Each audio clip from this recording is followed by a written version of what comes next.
Après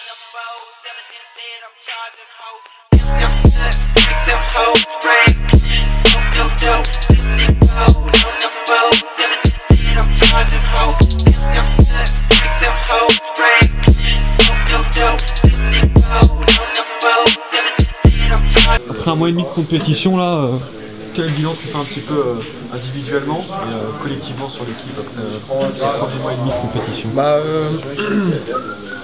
Je pense qu'un peu à l'image de l'équipe, je suis inconsistant. Enfin, si tu regardes les chiffres, je suis quand même bien. Je suis à peu près à 18 points, 3 points, enfin bref. Donc à titre personnel, ça se passe bien, tu vois, mais inconsistant. À peu près comme l'équipe. C'est-à-dire qu'on peut faire de très bonnes performances un soir et le lendemain pas être concentré, pas être dans la dureté, et du coup ça nous blesse quoi. C'est comme hier soir, on perd contre Memphis d'un point alors qu'on mène de 12 points dans le dernier quart-temps. Voilà, c'est vraiment cette inconsistance qui est le point numéro 1 pour moi. Et justement, cette inconsistance, elle est due à quoi? Comment t'expliques le truc, c'est qu'on n'a pas de marge déjà. C'est-à-dire qu'on n'a pas de marge comme certaines équipes qui ont énormément de talent et donc qui peuvent juste se reposer sur un de leurs joueurs qui va en mettre 30 tous les soirs. Nous, c'est pas comme ça. Nous, vraiment, tout passe par l'équipe. Tout passe par l'équipe. Et donc dès qu'on a un moment où on se relaxe pendant 2 ou 3 minutes, on paye cash. Mais il y a quand même du talent dans cette équipe du Magic. Enfin, je veux dire, quand on regarde le secteur intérieur, il y a quand même de beaux joueurs qui sont arrivés cet été quand même. Ouais, mais bon, on est l'une des pires attaques de la ligue. Donc je dirais que pour l'instant, le gros problème, c'est notre attaque. On a du mal à vraiment trouver un rythme offensivement. Par contre, le gros point positif, c'est notre défense. On est 5e défensivement de NBA. Donc ça, c'est très positif. C'est quelque chose que Frank Vogel a apporté, ça, là, justement, la défense? Ouais, très clairement. C'est un coach réputé pour sa défense. Ce soir encore, je pense qu'il marque 88 points, alors que c'était garbage time. Donc voilà, c'était une bonne défense encore ce soir. Donc sur ça, pas de surprise. Il a mis des choses en place ou c'est juste dans l'état d'esprit? Est-ce qu'il y a des choses concrètes? Non, il y a clairement des choses qui ont été mises en place par Franck, qui sont très spécifiques à lui, et c'est ce pourquoi il a été successful. Là où il a eu du succès avec Indiana.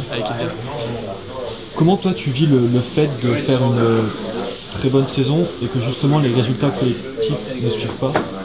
Comment c'est pas de la frustration un peu d'être très bon individuellement? Mais enfin, à titre personnel, je sais que je peux faire encore beaucoup mieux. C'est-à-dire que des matchs comme hier soir, il faut que j'en fasse plus souvent et que je sois encore plus efficace et voilà, que je devienne plus un leader.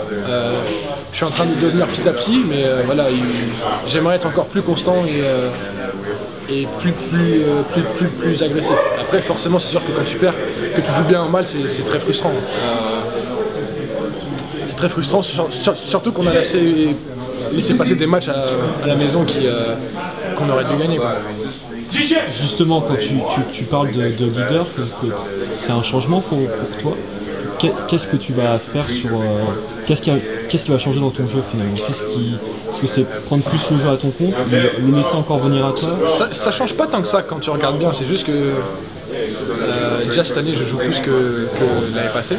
Mais disons que l'année dernière avec Victor sur les postes extérieurs ont été vraiment les deux sur lesquels les défenses se concentraient vraiment. Donc voilà, là j'ai encore plus de responsabilités.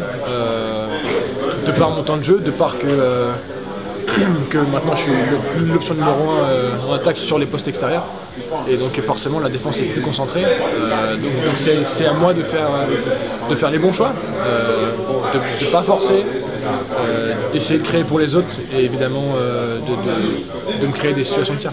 tu parlais de ton inconstance. Après, par exemple, un match comme ce soir où tu n'as pas été très adroit au tir, est-ce que tu vas faire quelque chose de spécifique après un match comme ça ou au prochain match? Est-ce que tu vas faire quelques modifications ou dans... Non, vous savez, il faut jamais être trop bas ou jamais trop haut après une victoire ou une défaite.